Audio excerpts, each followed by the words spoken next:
खैर चलिए, शुक्रवार की सुबह इस हफ्ते का, इस कारोबारी हफ्ते का आखिरी कारोबारी सत्र। तो ऐसा लग रहा है हमारी पूरी टीम दिख रही है। और क्या नहीं देखा इस हफ्ते हमने? अमेरिका की छुट्टी, ट्रंप की धमकी, फेड के मिनट्स, वीकली एक्सपायरी, पाकिस्तान की हार, सब देख लिया। और मजाल है भारतीय बाजार हिल के दिए हूं। पिछले हफ्ते फ्राइडे के सेशन की समाप्ति का लेवल आपकी स्क्रीन पर आएगा, और कल जो थर्सडे को वीकली कॉन्ट्रैक्ट की एक्सपायरी हुई, वहां तक की चाल आपके सामने मैप्ड। कुछ नहीं बदला, 0.07% का चेंज।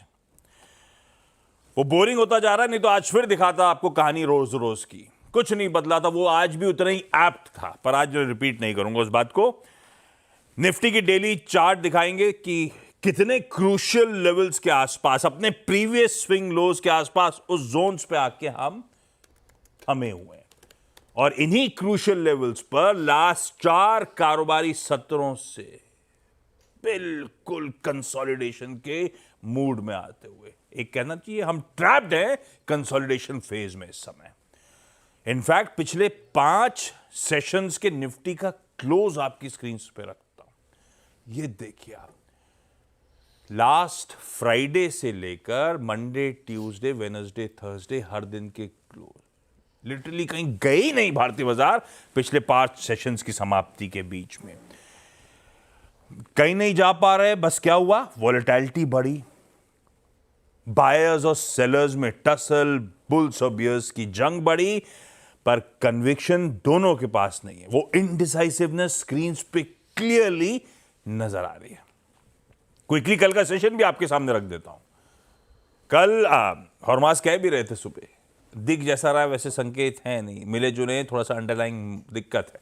बस शुरुआत हुई भारतीय बाजारों की, और उसमें अचानक शुरुआती ट्रेड में एक समय 120 पॉइंट्स का दबाव, फिर वही 22,800 के आसपास, कल 22,812 से घूमे। बुल्स की शायद वहां उन लेवल से आके पता नहीं कैसे हिम्मत जग जाती है, जुटा लेते हैं वो अपनी हिम्मत। उसके बाद रिकवरी आई, और पर लार्जली फिर एक दायरे में कामकाज, और इवेंचुअली 20 पॉइंट दबाव के साथ सेशन की समाप्ति। पर मूड ठीक है, और मूड ठीक होने के 2 रीजंस हैं। लगातार गिरने के बाद एटलीस्ट अब गिरना बंद हो चुके हैं, दायरे में होंगे, कंसोलिडेट कर रहे हैं, लेकिन गिरने का फेज रुक गया है, वो अच्छी खबर। और दूसरा, 2 दिनों से ब्रॉडर मार्केट्स में आउट परफॉर्मेंस है।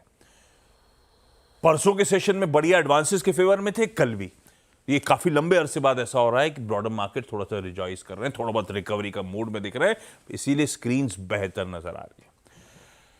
खैर, मामला वैसे का वैसे ही रहना है। गिफ्ट निफ्टी के संकेत स्क्रीन्स पर 1/3 दबाव के साथ फिर हम आज सेशन की, फ्राइडे के सेशन की शुरुआत करेंगे 70 पॉइंट नीचे। ऐसे में ग्लोबल मूड कैसा है, हॉर्मास से चर्चा करेंगे। वीडियो से जानेंगे कैसे निफ्टी बैंक में आज फ्राइडे के दिन हमें अप्रोच करना, और कंचन बताएंगे सारे स्टॉक्स इन न्यूज। लाइए, गिफ्ट निफ्टी का दबाव दिखा दिया आपको। एशियन पीयर्स एक बार क्विकली रन थ्रू करा देता हूं।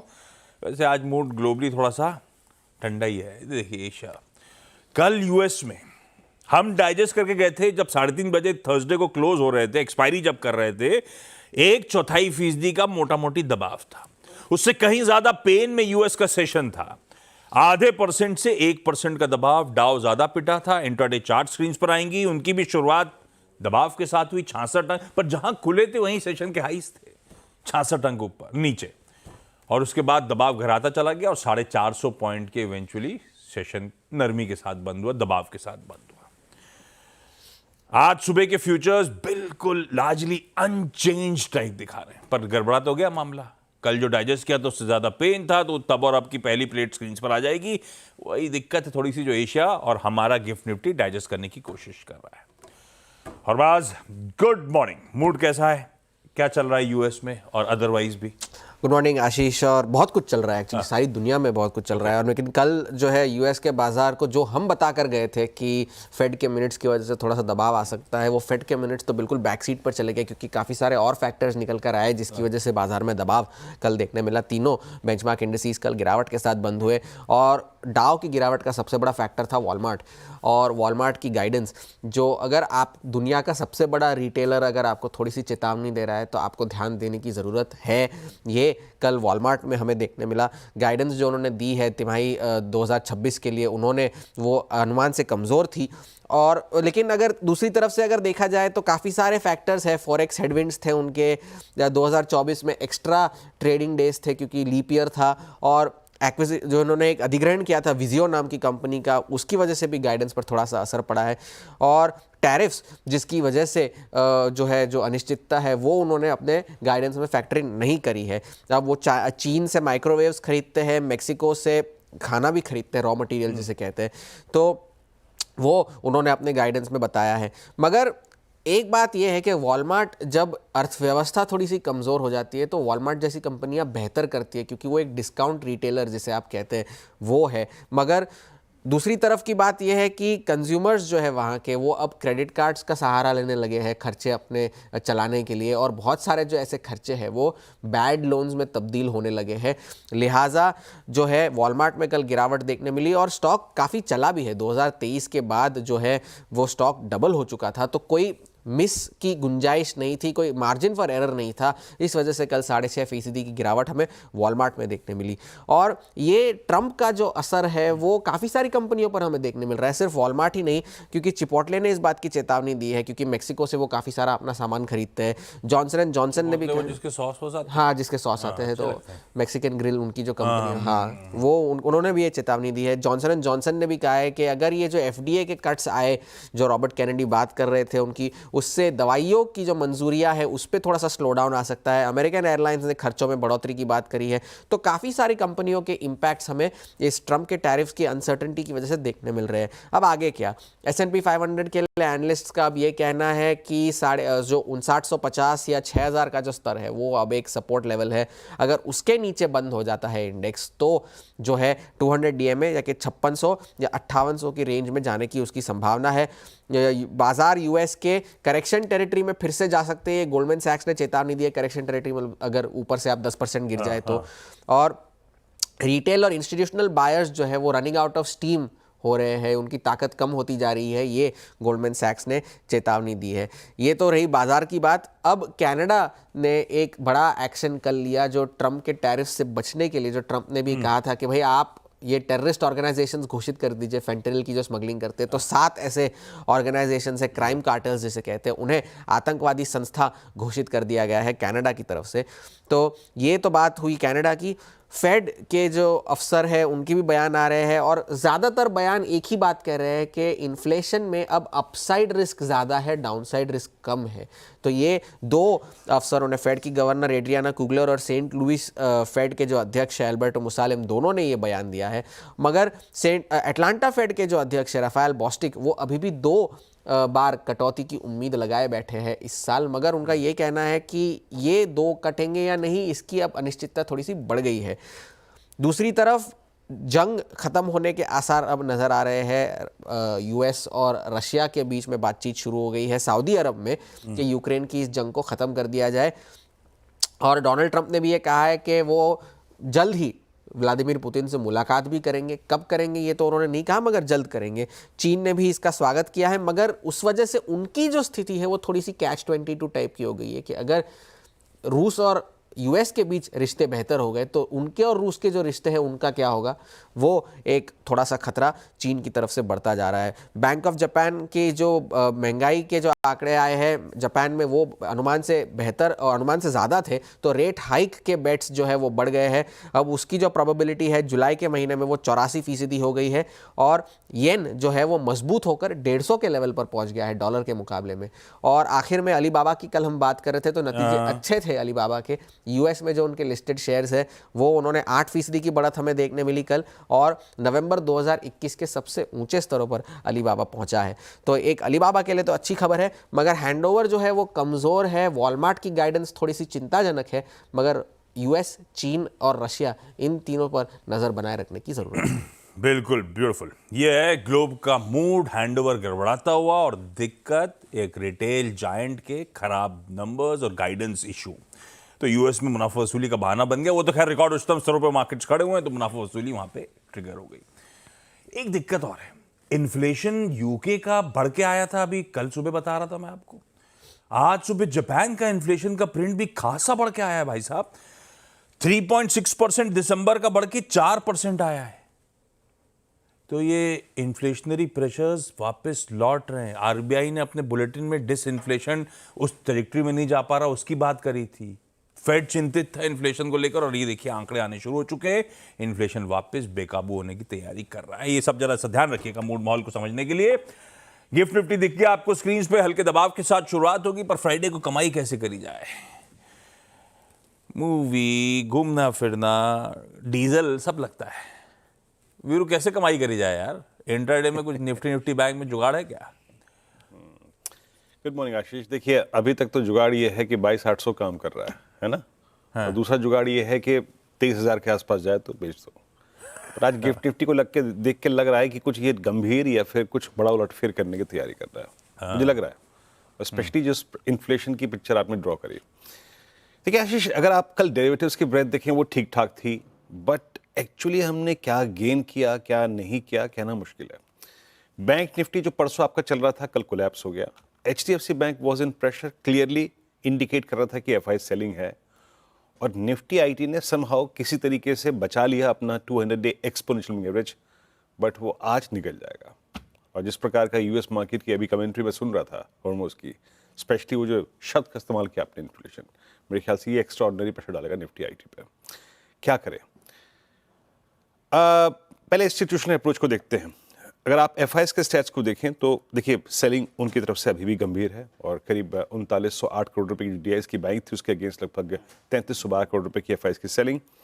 इंडेक्स 1061 करोड़ का बेचा, बहुत दिनों बाद थोड़ा गंभीर मात्रा में उन्होंने इंडेक्स बेचा, और लगभग 5600 कॉन्ट्रैक्ट शॉर्ट।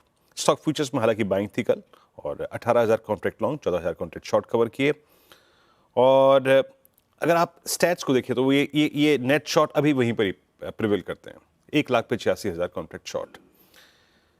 लास्ट वीक आशीष आपको याद होगा 23/1/2 की कॉल बिकी हुई थी, 22,800 की पुट बिकी हुई थी, 22,700 की पुट बिकी थी। क्लोजिंग आई 22,900 पे। यानी वो पुट राइटर्स कॉल राइटर्स के conviction, at the money call writers put writers के कन्विक्शन काम कर गए, वो हफ्ता उनके हक में गया। बट अब ये शुरू हो रहा है मंथली कॉन्ट्रैक्ट, ठीक है, तो थोड़ी सी चीजें जो है वो डिफरेंट होगी। 23,000 पे और 23,100 पे अभी भी स्ट्रॉन्ग कॉल राइटर्स हैं। और एक सेकेंड, मैं एक चीज़ बताऊं यहाँ पे आपको, हाँ, और 22,800 पे और 22,700 पे पुट राइटर्स हैं। जरा पिरामिड्स को लेके आइएगा, पिरामिड्स को जाके देखने की कोशिश करते हैं। वहाँ पे कॉल राइटर्स ने स्ट्रॉन्ग ग्रिप ली हुई है 23,000 पे, 23,100 पे, 23,200 पे, और यहीं पे आपके शॉर्ट टर्म एवरेज 10-20 में परसिस्ट करते हैं, और नीचे 22,800, 22,700। देखिए आज मुझे नहीं मालूम कि गैप डाउन कितने क्वांटम में होगा और कहाँ पे होगा, बट बेस लेके आइए स्क्रीन पे। थोड़ा इस बात पे ध्यान दीजिएगा, हमारे पिछले 4-5 दिन का स्विंग लो ऑलमोस्ट 22,800 की ट्रेजेक्ट्री है, एवरेज ट्रेजेक्ट्री, मतलब कभी कभी 22,830, कभी कभी 22,726, 776। अगर हम बेस 1 वायलेट कर रहे हैं इन ओपनिंग सेशन, तो आशीष एक स्लिप टुवर्ड्स बेस 2 बहुत हद तक पॉसिबल है, और वो है करीब 22,690, 22,719 और इवन 22,663। तो अगर आप बहुत ही एक मजे हुए कलाकार हैं और शॉर्ट करना जानते हैं स्विंग को, तो आप कर सकते हैं, बट बेस 1 के टूटने के बाद बेस 2 आना काफी मेरे को पॉसिबल लग रहा है, सिर्फ बेस 2 तक। बट ये दोनों ही ट्रेजेक्ट्रीज, एक तो प्रूव्ड ट्रेजेक्ट्री है कि ये पुल बैक देती है, पिछले 6 बार में हुआ है ये, बट सेकेंड बेस भी क्वाइट पॉसिबल है कि पुल बैक दे। तो आपको अगर बतौर एग्रेसिव ट्रेडर इन दोनों ही पिवट पॉइंट्स पे पुल बैक ट्रेड खेल सकते हैं तो खेलिएगा, क्योंकि लोअर ट्रेजेक्ट्रीज पे शॉर्ट करना बहुत मुश्किल होता है आशीष। बेस्ट ट्रेड अभी भी हायर ट्रेजेक्ट्रीज पे है, ना कि क्लोजर टू बेस 1 और बेस 2। बेस्ट ट्रेड है RS1 के आसपास। क्या है वो? 23,021। क्या है वो? 23,053। ये है कॉल राइटर्स के जोन। तो बेस 1 बेस 2 को जज कीजिए। बेस 1 टूटने के बाद बेस 2 तक का डाउन स्विंग पॉसिबल है, बट दोनों ही लेवल्स कैपेबल हैं पुल बैक जनरेट करने में। अगर आप खेल सकते तो खेलिए, बट बेस्ट शॉट है क्लोजर टू RS1। और एक और चीज, 23,053 RS1 लेके आइए, फिर अगर ये निकलता है तभी बाजार में किसी प्रकार की शॉर्ट कवरिंग टुवर्ड्स RS2 यानी 10 और 20 डे तक पॉसिबल है। लेके आइए बैंक निफ्टी। देखिए इसने कल अपने परसों के मोमेंटम को कोलैप्स कर दिया। HDFC बैंक प्रेशर में था, बट एक चीज़ है, पिछले 5-7 दिन से जब हम बार बार कहते हैं कि भाई जनाब बेस 1 पे आप बाय कीजिए, हम क्यों कह रहे थे? क्योंकि हमारे पास एक चीज़ थी कि वो मंथली पुट राइटर था 49,000 का, तो हम कहते थे कि बाय कर लो और 10-20 के आसपास जाके समेट लो अपना ट्रेड। बट फिर कह रहा हूँ, लेके आइए यहाँ पर जरा प्लीज़ पिरामिड्स, 49,000 की पुट बिकी हुई है। तो ये हमें कहती है कि जनाब आप 49,000 के आसपास की ट्रेजेक्ट्री, बेस 1 के आसपास की ट्रेजेक्ट्री बाय कर लो। ये हम कर रहे थे अब तक, बट लेवल्स लिखाइए बेस 1, बेस 2। फिर कह रहा हूं जैसे कि मैंने निफ्टी के केस में किया, बतौर ट्रेडर आपको देखना पड़ेगा, अगर बेस 1 होल्ड कर रहा है तो ठीक है, otherwise a collapse towards base 2 is quite possible. फिर कह रहा हूं ये कि इन दोनों ही पॉइंट से पुल बैक भी आएंगे और मैक्सिमम अपसाइड अभी तक निफ्टी बैंक में जो नजर आ रहा है वो है टुवर्ड्स RS1, वो है 10-20 का जोन। यहां पे आके कोई भी पुल बैक मिले, अपने ट्रेड को जरूर समेट ले। आशीष। चलिए, ये है निफ्टी बैंक की आज की स्ट्रैटेजी। अच्छा, कल ना वीरू एक इंटरेस्टिंग नेशनल स्टॉक एक्सचेंज की आती है हर क्वार्टर के एंड में quarterly report, India Inc ownership tracker. दिसंबर क्वार्टर की आई है। क्यू ऑन क्यू देखिए कैसे होल्डिंग्स बदल रही हैं। दो चीजों में समझाता हूं, एक NSE लिस्टेड सारी कंपनीज और एक निफ्टी 50 के लिहाज से। प्रमोटर्स की हिस्सेदारी NSE लिस्टेड कंपनीज में पिछले क्वार्टर 67 बेसिस पॉइंट्स घटकर 50.4% पे आई। ये सेकंड कॉन्जिक्यूटिव क्वार्टर है जब प्रमोटर्स का स्टेक घटा है। निफ्टी 50 कंपनीज में प्रमोटर्स की हिस्सेदारी 96 basis points Q on Q कम हुई है, 41.4 पे आई है, 22 साल के लोज के करीब। प्रमोटर्स ने माल हल्का किया है। FI ownership NSE listed companies में 30 बेसिस पॉइंट्स घटी है, 17.4% पे आई है, 13 साल के लोज पर FI ओनरशिप है। निफ्टी 50 में 15 बेसिस पॉइंट्स FI की ओनरशिप घटी है, क्यू ऑन क्यू 24.3% पे आई है, 12 साल के लोज पे। ये प्रमोटर्स और FIs ने माल छोड़ा है। किसने लिया है? आशीष। हाँ आशीष। हाँ, बोलिए। प्रमोटर बाहर, FIs बाहर, अंदर तुम और मैं। बस, और अलग अलग तरीके से अपन अंदर। म्यूचुअल फंड ओनरशिप देखिए, फ्रेश ऑल टाइम हाईस पे NSE लिस्टेड कंपनीज पे 10% पे पहुंच गई है और निफ्टी 50 कंपनीज में 12.2% पे। तो डोमेस्टिक म्यूचुअल फंड्स का स्टेक बढ़ा। और आइए अगला, इंडिविजुअल ओनरशिप, हमारी आपकी सीधे सीधे NSE लिस्टेड कंपनीज में 20 बेसिस पॉइंट्स बढ़कर 70 क्वार्टर्स के हाईस पे पहुंच गई है, 9.8%। तो प्रमोटर्स ने, FIs ने माल छोड़ा, डोमेस्टिक म्यूचुअल फंड्स और इंडिविजुअल ओनरशिप्स बढ़िया ट्रैकर था। कोशिश करूंगा जब मैं अब सास बो सेंसेक्स में जोड़ूंगा उस समय और ब्यूटीफुली ग्राफिक्स को प्रेजेंट करके और इजी तरीके से समझाने की कोशिश करूंगा। कंचन, क्विकली आज के स्टॉक्स इन न्यूज। जी, सबसे पहले शुरुआत करते हैं। दो नतीजे आए हैं CI ऑटोमोटिव। यहाँ पे कंपनी का जो मुनाफा है वो 9.5% तक बढ़ता हुआ दिखाई दिया है, लेकिन तीनों ही फ्रंट में, चाहे रेवेन्यू लीजिए, एबिटा लीजिए, मार्जिन लीजिए, यहाँ पे नंबर्स थोड़े से हमें कॉन्ट्रैक्ट होते हुए दिखाई दिए हैं। और अगर सनोफी कंज्यूमर की बात करें तो यहाँ पे तो नंबर्स चारों ही फ्रंट में हमें बेकार दिखाई दिए हैं। इसके बाद आपको रेलिगेयर को फोकस में रखना होगा, बिकॉज बर्मन परिवार ने रेलिगेयर में मैनेजमेंट कंट्रोल ले लिया है, यानी कि अब उनको एज अ प्रमोटर का कंपनी के अंदर दर्जा मिल गया है। इसके बाद इन्होंने कंपनी के अंदर करीबन 25% की हिस्सेदारी को खरीद लिया है। M&M फाइनेंस, यहाँ पे बोर्ड ने राइट इशू के जरिए करीबन 3,000 करोड़ जुटाने की मंजूरी दे दी है। इसी तरीके से महिंद्रा लाइफ स्पेस में भी 1,500 करोड़ जुटाने की मंजूरी मिल गई है राइट इशू के जरिए। टाटा स्टील, बिकॉज जो इनकी सब्सिडरी कंपनी है टी स्टील होल्डिंग, इसमें इन्होंने करीबन 191 करोड़ शेयर खरीदे हैं। अगर वैल्यू देखी जाए तो वो करीबन है 2,603 करोड़ की। और इस अधिग्रहण के बाद बेसिकली इसकी एक होली ओन सब्सिडरी बन जाएगी 100% स्टेक के साथ। NTPC ग्रीन, बिकॉज कंपनी ने भारत लाइट और पावर के साथ एक अग्रीमेंट साइन किया है और इस अग्रीमेंट के तहत बेसिकली ग्रीन हाइड्रोजन प्रोजेक्ट के लिए इंफ्रास्ट्रक्चर कंपनी लगाएगी। तो ये कुछ स्टॉक्स हैं जो अभी के लिए आपको नजरों में रख लें, लेकिन 8 बजे विस्तार में चर्चा। डन। क्विकली छोटा सा ब्रेक के उस पर जब लौट के आऊंगा तो आज का इवेंट्स कैलेंडर और साथ साथ कमोडिटी स्ट्रैटेजी। ओके, ब्रेक के बाद आप सबका स्वागत है। लाइए आज का इवेंट्स कैलेंडर। पहले फ्राइडे है आज, पहले तो साथ में आज हमारे डेटा पॉइंट्स बताता हूं। 10:30 बजे मैन्युफैक्चरिंग PMI के साथ साथ सर्विसेज PMI और दोनों के साथ कंपोजिट PMI आ जाएगा। 5 बजे शाम को फॉरेन एक्सचेंज रिजर्व्स के नंबर्स आएंगे और शायद उसी समय 5 बजे के आसपास पिछली बैठक जो एमपीसी की हुई थी, मॉनेटरी पॉलिसी कमेटी की, ब्याज दरों का जो फैसला आया था, उसके मिनट्स भी, उसके ब्यौरा भी सामने आ रहा होगा। एक्स डिविडेंड्स में ऐसा कोई मीनिंगफुल नहीं है, लिस्ट स्क्रीन पर आ जाएगी बस। जापान का सीपीआई वो इन्फ्लेशन का नंबर मैं बता चुका, सुबह सुबह आ चुका है, महंगाई बढ़ रही है। यूके के आज रिटेल सेल्स, चाइना का एफडीआई, देखें जरा कितना पैसा आ रहा है, और यूएस के मैन्युफैक्चरिंग पीएमआई और एग्जिस्टिंग होम सेल्स के नंबर्स आएंगे। आजकल वैसे होम सेल मैं पहले से बहुत ट्रैक करता था, बीच में आपको याद होगा, और यूएस का रियल एस्टेट मार्केट जब इन्फ्लेशन बेकाबू था वो रियल एस्टेट के कारण हो रहा था, तब से वो मैपिंग पे रख रखा था, तो मैं इसलिए मेंशन करता चलता हूँ। आजकल वैसे बहुत लोग तवज्जो देते नहीं है रियल एस्टेट पे वहाँ पे यूएस में, सरदर्द कुछ और हो गया अब।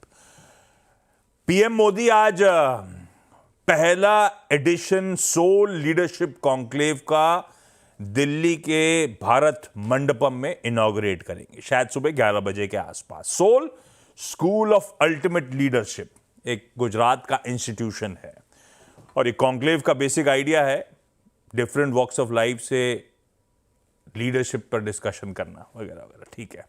Amphi, association of mutual funds of India की 3 म्यूचुअल फंड इनिशिएटिव्स की लॉन्च सेरेमनी है, जिसे माधवीपुरी बुज्जी सेबी चेयरपर्सन लॉन्च करेंगी। उसमें से एक तो सैशेटाइजेशन ऑफ म्यूचुअल फंड, वो 250 रुपए में तो आ ही चुके हैं एसबीआई के, वो सब है, बहुत सारी चीजें, ठीक है, उसमें नहीं जा रहा अब मैं। आईसीआईसीआई चैंपियंस ट्रॉफी आज दोपहर 2:30 बजे Afghanistan versus South Africa. Weekend आ रहा है इसलिए पहले से बता देता हूं, कल है ऑस्ट्रेलिया इंग्लैंड और परसों संडे को इंडिया पाक। इंटरनेशनल मदर लैंग्वेज डे भी है, बेसिकली लिंग्विस्टिक और कल्चरल डाइवर्सिटी को सेलिब्रेट करने के लिए। अरे आइए रिलीज, ये तो नाम ने कंफ्यूज करा मुझे, ये एक हॉल्स में रिलीज हो रही है आज। वीरू, मेरे हस्बैंड की बीवी, हिंदी रोमांटिक कॉमेडी, शायद कोई हिलारियस सा लव ट्रायंगल है। पोस्टर नहीं लाया प्रोड्यूसर साहब। अर्जुन कपूर, भूमि पेडनेकर और रकुल प्रीत सिंह। ट्रेलर तो ठीक ही है, चलिए देखते हैं, ये घर पे देख लेंगे जब ओटीटी पे आएगी। ओटीटी पे वैसे क्राइम बीट नाम का एक क्राइम थ्रिलर आज रिलीज होगी। और हाँ, ये मैं इंटरेस्टिंग देख रहा था, रजनीकांत साहब की एक सुपरहिट मूवी आई थी जेलर, 2023 की मूवी थी, जिसने खूब कमाया था। आज जापान के थिएटर्स में जेलर रिलीज होने जा रही है। इस बीच जेलर 2 पे तो ऑलरेडी सीक्वल पे कामकाज चल रहा है, अभी भी कमाएगी ये पिक्चर इतने सालों बाद। कमोडिटी स्ट्रैटेजीज, पृथ्वी फिनमार्ट के मनोज कुमार जैन साहब ने मदद करी है। कच्चा तेल मार्च वायदा खरीदिए, 95 का स्टॉप लॉस लगाइए। कॉपर का फरवरी वायदा खरीदा जा सकता है 861 के एसएल के साथ। गिफ्ट निफ्टी के थोड़े से दिक्कत भरे संकेतों के साथ छोड़े जा रहे हैं, 1/3% से ज्यादा का दबाव होगा, ऐसा इंडिकेशन गांधीनगर करता हुआ। ब्रेक के उस पर जब लौट के आएंगे, आज फ्राइडे का सीधा सौदा। नमस्कार।